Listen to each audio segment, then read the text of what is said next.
yung DEPs or documentary evidence of payments or acknowledgement receipts ay puro may diferensya. Mali-mali na, eh saan napunta yung pera? OVP at saka DepEd acknowledgement receipts, o parehas lang yan. Nandun sa OVP, nandun pa sa DepEd. Hindi nyo napansin ito. Would you confirm that the two ARs, parehas ang pangalan na kay V? Would you know na merong restaurant na Mary Grace ang pangalan? At meron ding piatos na brown ng potato chips? Yes, Mr. Chair. Documentary evidence of payments or acknowledgement receipts ay karamihan po ay hindi po totoo.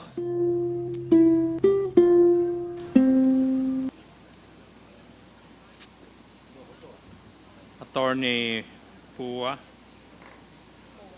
Yes, Yeah. sir. Yeah, Mr. Chair.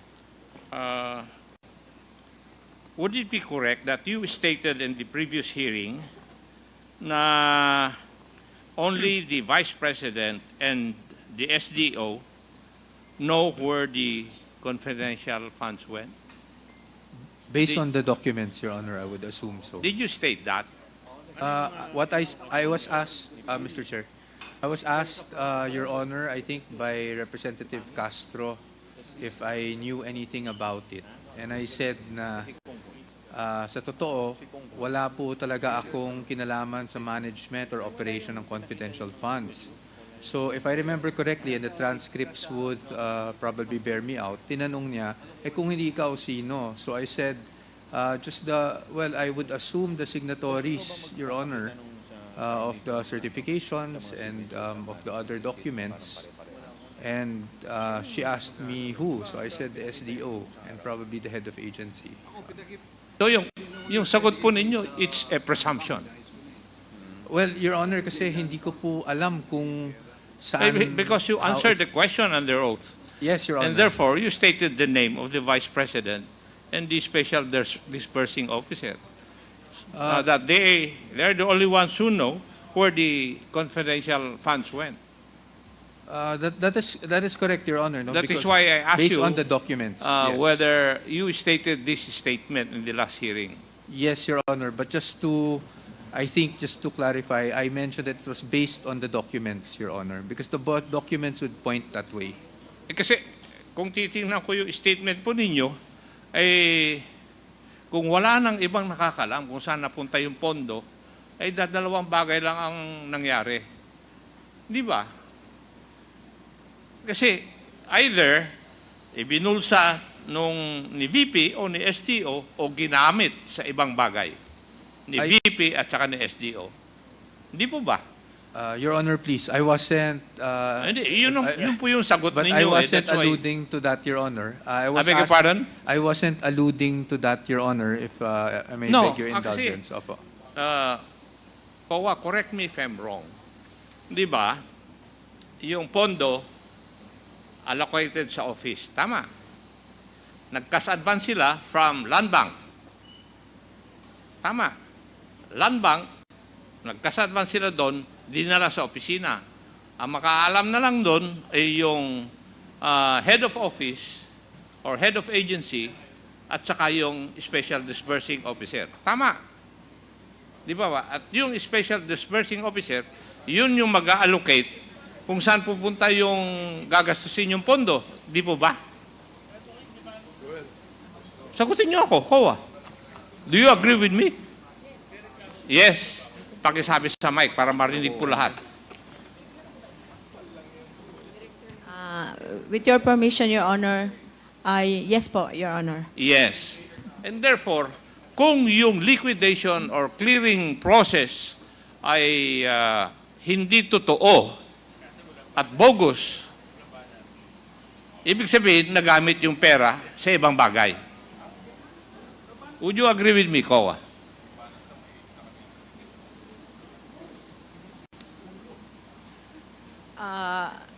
Well, based on your statement, Your Honor, and based on which you said that the liquidation or the documents are bogus, so we presume that the funds, no other evidence presented, were illegally disbursed.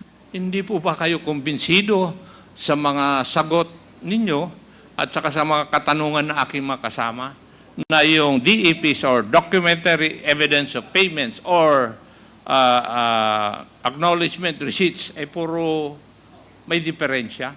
Di po ba? And therefore, pag yung liquidation instruments, part of your clearing process or liquidation process, ay mali-mali na, eh saan napunta yung pera?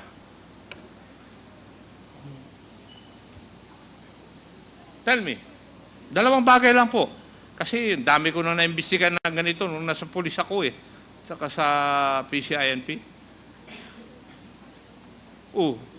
Di ba? Either ibinulsa or ginamit sa iba. Either way, mali. Di po ba? Would you agree, COA? If the liquidation po is bogus, Kasi hindi naman napunta doon sa totoo eh. Doon sa clearing instruments na binigay. Di ba? Kung naibulsa, masama, ninakaw mo na eh, di ba? Ngayon, kung ginamit sa iba, technical malversation yun. Would you agree with me, attorney? that is assuming it was not used as confidential expense po. Mali na nga yung clearing instrument sa liquidation process eh. Yung mali yung pag-clear at saka pag-liquidate, what is your conclusion? That the funds were not used as confidential. Supposed to be used. As As it is supposed to be It's used. supposed to be used. Yes. That is the logical conclusion. Di po ba? Would you agree with me, Madam Attorney? Personal opinion, yes, Mr. Chair. Ha? Personal opinion po, Mr. Chair, yes, I would have to agree. Ewan ko. Pero kasi sa dami na naimbestigahan ko, ganun ang nakikita ko eh. Kayo naman, ang tagal nyo na sa COA, hindi nyo pa rin nakikita yon.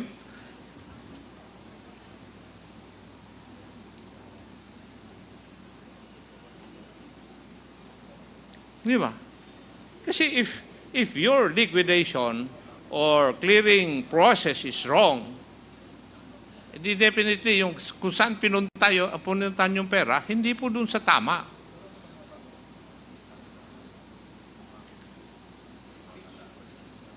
Could you give me an instance na mali yung liquidation process, tama yung pinuntahan ng pera? Pursuant to your guidelines.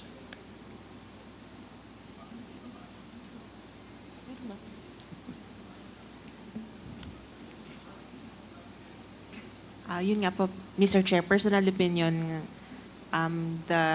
if the confidential funds were not used as it is intended to be used, it's already technical malversation. Yes, kasi kitang-kita naman na yung paggamit po nila sa pondo, parang nilegalize lang nila by their submission to you, yung DEPs nila, o kaya ARs, or acknowledgement receipts. Di ba? Na mali-mali. Would you agree with me? Yes, Mr. Chair. Yes, thank you. Kasi yun ang nakikita ko na nangyari, process eh. Nag-withdraw sa land bank dahil nandun yung pondo na confidential fund. Dinala sa opisina, yung SDO. Hindi ko alam. Kaya nga hinahanap namin yung SDO para tanuhin namin kung saan napunta eh. Paano niya inallocate yung pondo eh. But as it is, yung liquidation instruments ay mali-mali po eh. Kaya sigurado ako, hindi napunta sa tama rin yung pondo.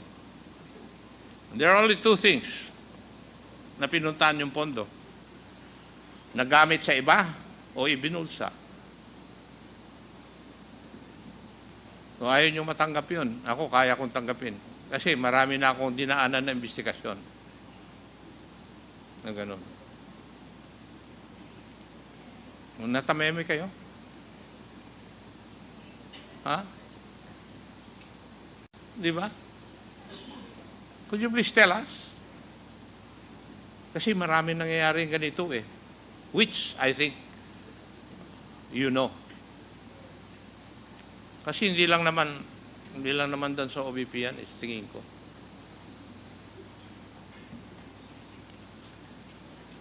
Okay? So,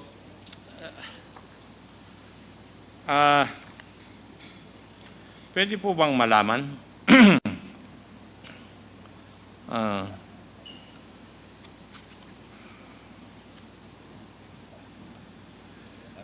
Yun pong mga certification na ginamit po yung security group ni Vice President, tinanggap din po ninyo?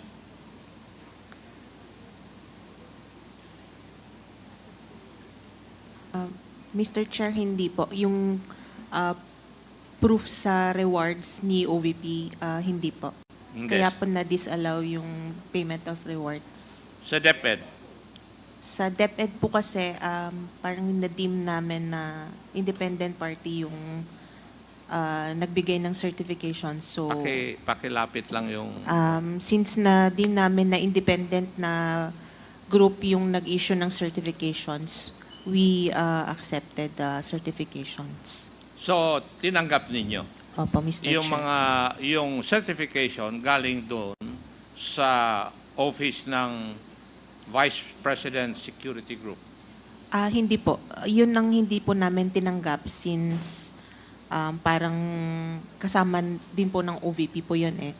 Pero yung sa DepEd po kasi, ibang party na po kasi yung nag-issue ng mga certifications. Ayun yung natanong na nung last hearing Yes, yung mga Mr. Chair. Philippine Army units Yes, Mr. Chair. na nag-conduct ng Youth Leadership Summit. Yes, Mr. Chair. Yes, thank you. But would you agree with me that the office of the Vice President is separate from the office of the VPSG? Yes, Mr. Chair, but they are the group that is specifically, it's like yung PSG po ni President na specific na naka-assign kay VP po. Kaya nga. And would you agree with me also that the office of the security group of the Vice President would have their own funds? Yes, Mr. Chair. Yes, and therefore would not need the confidential funds coming from the Secretary of the Department of Education and from the Office of the Vice President. Would you agree with me? Yes, Mr. Chair. Yes, thank you. Wala kasi dito yung mga kwan eh. Dapat yun ang tatanungin. Now, are you aware na there were 787 acknowledgement receipts where there were no names but there were signatures? Yes, Mr. Chair. You're aware of that? And there were 302 ARs that had unreasonable names. Would you agree also? Unreasonable names, Mr. Chair? Unreadable. Unreadable. Yes, Mr. Chair. Then there were 5 names repeated. That was not an observation, Mr. Chair. Yung repeated names po, hindi po namin naging Hindi observation. nyo nakita yon. Okay. And insofar as the confidential fund of the Department of Education is concerned, yung location ng where the YLS were conducted did not match locations where information to support this YLS were supposedly bought. Would you agree with that? Yes, Mr. Chair. More specific areas po yung certification. Yes. Now, would you also agree that there were identical entries, amount expended, and number of receipts for the second and third quarter of 2023 for entries on provision of medical and food aid? Yes, Mr. Chair. Yes. It's not very unusual naman po. Since I beg your pardon? it's not very unusual naman po since pwede naman po talaga mangyari So, usual na, yung nangyayari yon. Hindi naman po usual, pero hindi naman siya ganun ka-unusual. O sige, whether it's usual or unusual, is it in accordance with the joint circular? Sa joint circular po kasi, documentary evidence of payment lang po ang requirement. Sa pakisagot lang yung tanong, whether usual or unusual, is it in accordance with your joint circular? Since the document was submitted You po, think they are? yes po, yes. So it's your opinion? Yes, Mr. Okay, Chair. thank you. May we go to yung kwan, yung acknowledgement receipts or DEPs. Now, we have examined yung DEPs or acknowledgement receipt, which were used to liquidate the confidential funds. And I would like, Mr. Chair, to make the following statements from the examination. May nakita po na mga acknowledgement receipts that all appear to be signed by the same pen. Would you agree with that also, Madam Kawa? Yes, Mr. Chair, since either blue or black po yung... Yes, kaya nga. Makikita po natin ito sa color ng ink. Yes, Mr. Chair. Yeah. Which is a very distinct shade of blue na may shades of black. I think it's there, shown.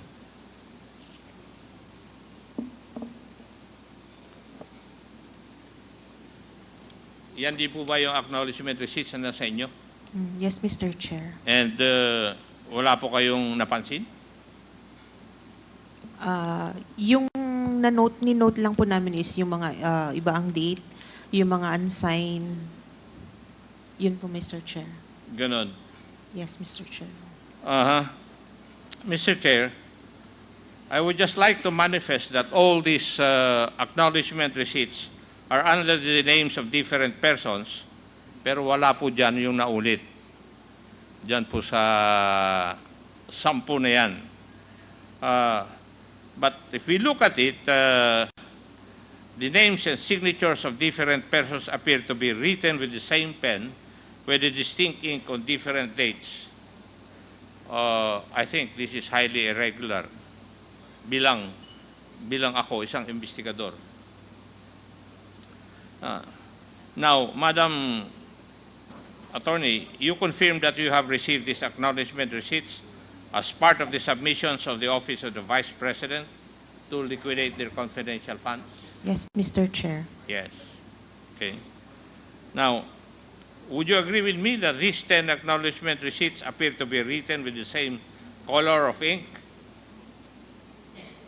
Yes? Like I said, sir, it's either blue or black po kasi yung ink. So, Gusto ko lang malaman yung sagot po ninyo. yes, Mr. Thank Chair. you. And this is a distinct shade of blue na almost black. Parang may gradient po siya. Tama. I cannot remember. Kaya nga ikaw, na, sabi mo, Mr. ang sagot Chair. mo, it's either blue or black eh. Kasi parang naglalaro yung ink na ginamit sa blue or black. Yes, Mr. Chair. Common Yeah. naman po yun na nakikita namin either blue or black ang signature. When you say common, sa lahat po ba ng opisina na inaudit niyo, ganyan? Either blue or black. Yes, Mr. Blue or Chair. black din? Sa lahat ng opisina ng gobyerno na inaudit ninyo? Yes, Mr. Chair. Like, kami rin, sir, either blue or black po ang ginagamit namin. Ha? Either blue or black din po yung ginagamit namin. Yeah. And I would like to show kung ano yung ink dun sa pag-imbestiga namin eh. Yan. Yung kulay. It's Prussian blue. Would you confirm that this is the same or very similar color as the ones in the ARs that were submitted to you?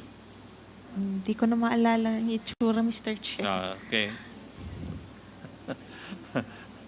Tingnan po natin yung kwan. Yung pinirmahan ni Assistant or ASEC Ortonio. Hindi po ba parehas yung pinakita ko na Prussian blue? Mukhang parehas, Mr. Chair. Ha? Mukha pong parehas. Parehas. So it's the same ink used by ASEC Lemuel Ortonio, the Assistant Chief of Staff of the Office of the Vice President. Tama? Mukha pong pareho, Mr. Chair. Now, Mr. Chair, there had been also observations that there are acknowledgement receipts which bear the same or similar handwriting. Parehas po ang handwriting. May nakita rin po ba kayong ganon, Madam Attorney, na halos parehas ang handwriting doon sa mga ARs? Hindi naman po kami experts sa handwriting, Mr. Chair. Hindi naman kailangan ng expert para makita ko minsan yan eh. Comsec, pwede ba ipakita yung kwan? Yung picture ng halos parehas ng kwan? Ng handwriting? Yung AR dated July 27, 2023 and July 25, 2023. Kung pwede ipakita.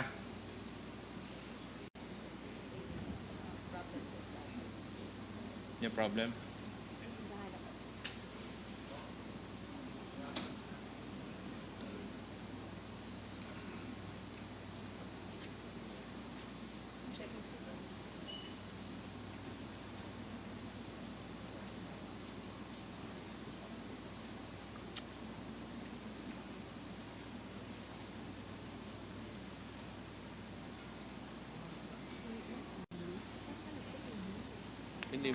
Hindi maikwan?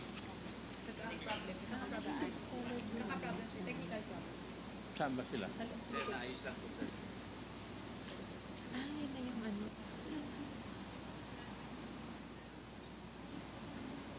Sir, may I be acknowledged while we're waiting for ICTS to fix the technical problem? Yes, Comsec, you are acknowledged.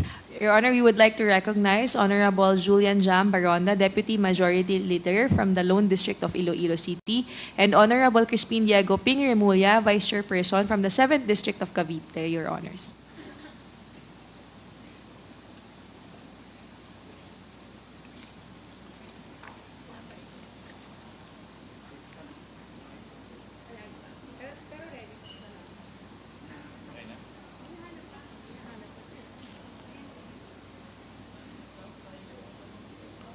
Attorney, bago natin, kasi nagkakaroon ng technical problem, pwede bang magtanong din ako ng, kasi hindi ako naliliwanagan dito sa, yung,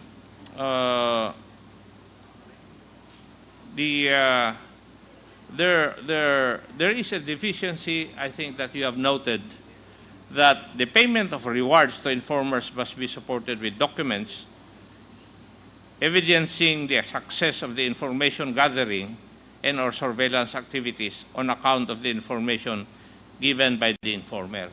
Ito Yes. po yung ginamit dun sa yung YSL. Yes, Mr. Chair. Tama? Yes, Mr. Chair. Ano po yung ang aking pagkaintindi rito, correct me if I'm wrong, na dapat may makuha ng information na ginamit yung confidential fund and that an activity was conducted because of that information and that information gathering and that activity were successful. Yes, Mr. Chair. Tama po ba yung Tama po. pagkaintindi ko? Tama pa, Mr. Now, Chair. if I may ask, how would you know or how would you be able to find out na merong information na nakuha muna before they have conducted their YSL? Wala po kaming information on that. So, either may separate sila as part nung purchase of information and then separate yung rewards or nabayaran na siya same with rewards. Pero requirement po nyo yun, di ba? Requirement na circular. Kaya po yung yung Because additional requirement. that is precisely the reason why you will justify the buying of information, Yes, which would Mr. lead Chair. to a successful event or operation. Yes, Mr. Chair. Di po ba? Yes, Mr. Chair. Kasi ginagawa rin namin nung nasa servisyo ako yun eh. I know that.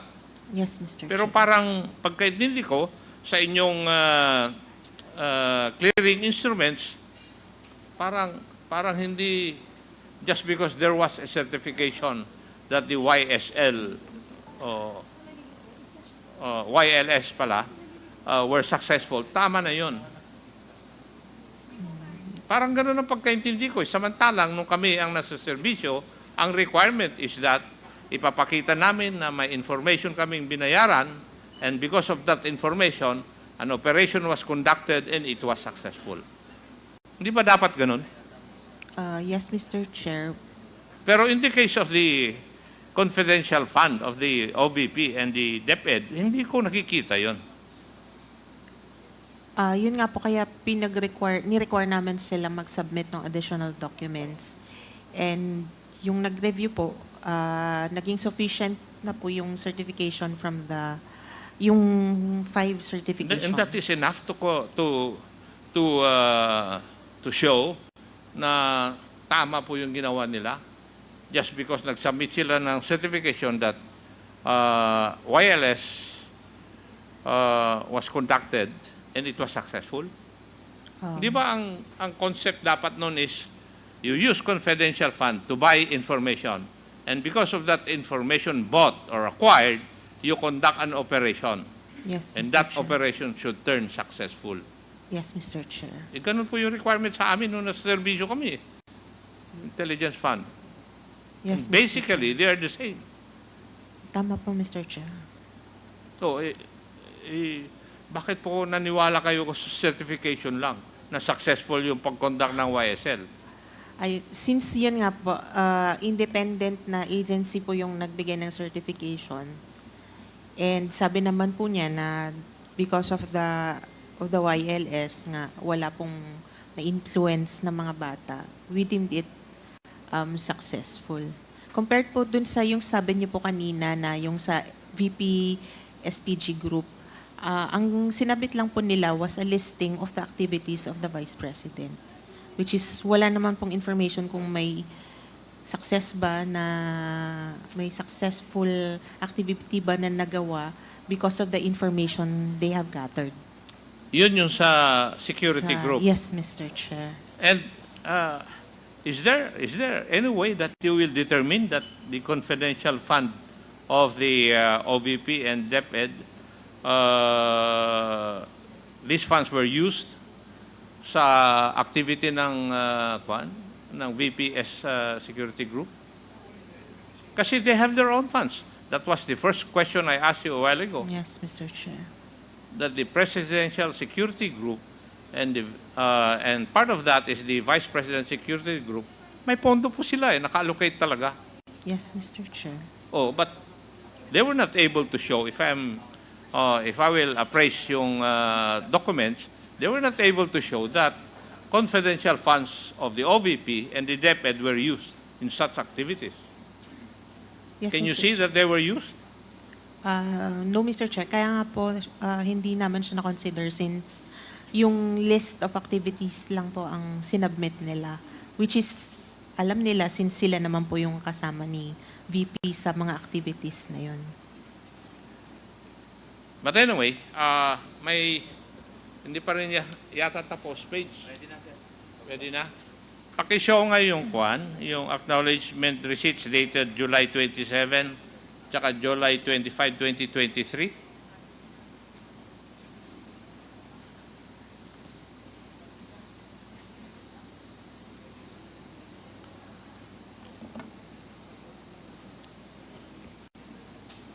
Wala pa rin. Ipakita mo na lang sa kanya. Madam Attorney, papakita ko na lang sa iyo yung observation namin.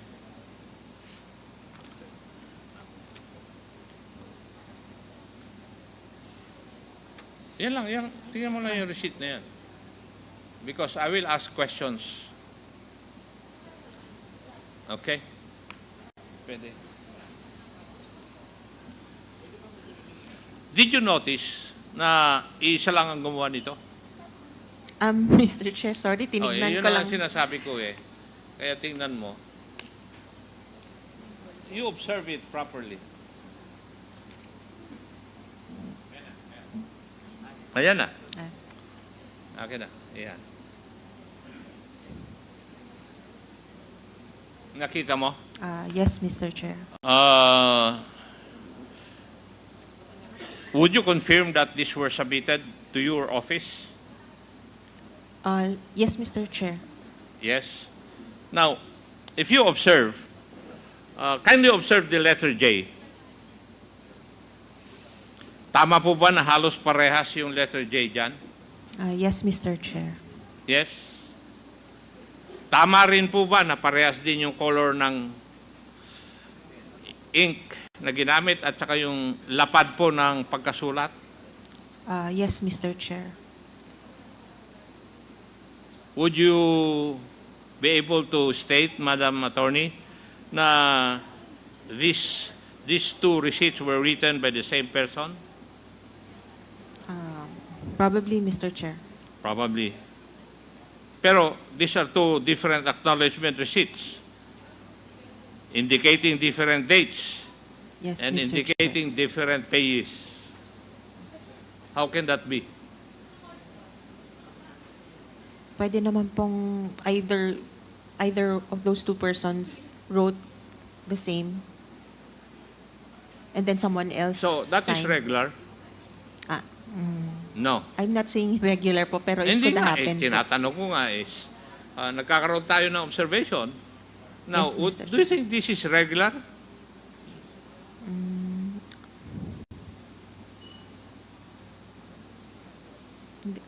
No. No. Thank you. Mr. Chair, makikita po natin dito na there are certain things na irregular insofar as the DEPs or acknowledgement receipts submitted by the two offices doon po sa COA. Now, I would like to point again another observation which we have made. This time, an acknowledgement receipt with the name KV that repeats in OVP and DepEd acknowledgement receipts. Kindly show yung OVP at saka DepEd acknowledgement receipts.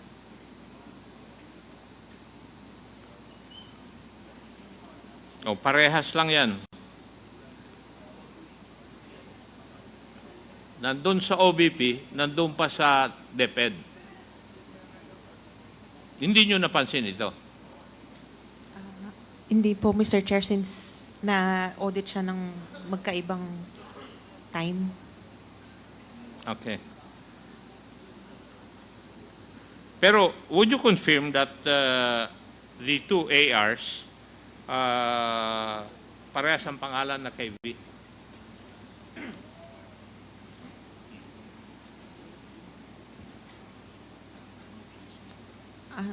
Hindi ko na maalala yung exact document, Mr. Chair. Sige, yeah, I'll give you the benefit of the doubt. Again, Mr. Chair, pwede po bang ipakita natin yung last AR dated 12/30/2022?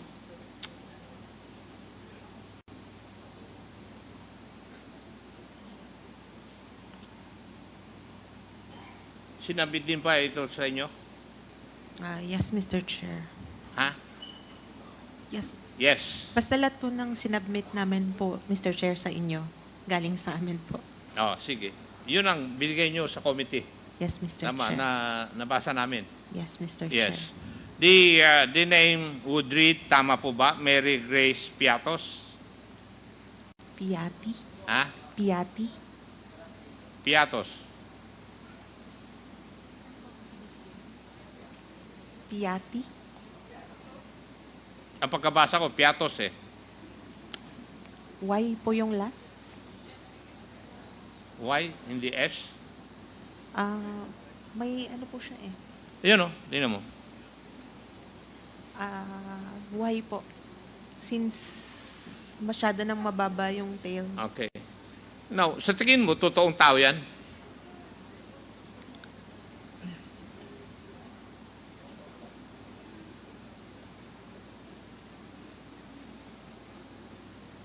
What's your opinion? It could be a person. Could be a person. Pero, would you know na merong restaurant na Mary Grace ang pangalan? Yes, Mr. Chair. Cafe At meron ding Marquez. piatos na brown ng potato chips. Yes, Mr. Chair. Would you know that? Yes, Mr. Chair. Yes. Anyway, It's at Piatos. least alam mo rin pala mga yon. Now, Mr. Chair, I would just like to repeat what I've said a while ago, na everything na tinanong ng aking mga kasamahan tungkol sa documentary evidence of payments or acknowledgement receipts ay karamihan po ay hindi po totoo. And therefore, if hindi po totoo, hindi natin malalaman kung saan talaga napunta yung pondo, yung confidential fund, until and unless we would be able to grill yung dalawang SDOs. The SDO of the Office of the Vice President and the SDO of the Department of Education. Si Madam Acosta yata, tsaka yung isa. So, we can only surmise, Mr. Chair, na yung pondo, dalawa lang ang pupuntahan nun eh. Kagaya ng sabi ko, sa bulsa or nagamit po sa ibang bagay. Both hindi po tama. Kasi kung ginamit sa ibang bagay, and I think the lawyers of COA would agree with me that there's technical malversation. Kasi iba ang purpose ng pondo, ginamit sa iba.